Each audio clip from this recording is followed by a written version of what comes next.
Yeah. Kama wewe ni kijana sawa, mwenye umri kati ya miaka 18 mpaka 25 mpaka 35 hapo, na bado haujafanikiwa, basi naomba iangalie video mwanzo mpaka mwisho, kwa sababu leo tunaenda kupa mbinu mbalimbali za wewe kufanikiwa, kwa sababu tunajua maisha ni magumu na nini.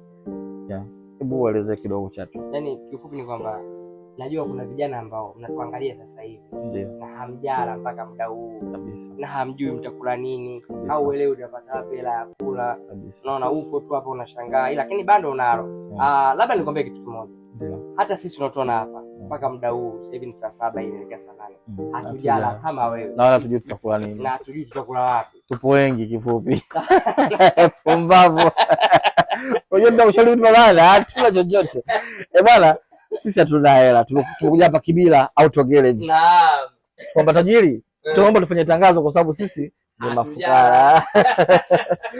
Bwana Kibira akasema, akatuonyesha gari aina gani? Inaitwa Toyota Rush. Yes. Imekuja hapa kupigwa rangi kama unavyoona, imepigwa hiyo inaita Paro White. Hii gari bwana, shida yake ilikuwa hii moja, ilipelekwa huko kwa kina fundi Michael magareji yale ya vichochoroni yani, sawa. Ilipopelekwa kule ikampigwa rangi.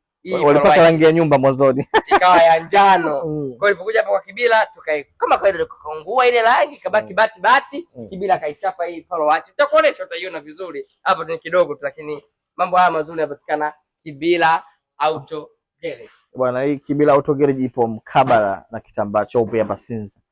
Fanya kufika. Wewe kama gari yako sio ina shida, sio ya engine, sio chochote. Bwana Kibira anatisha.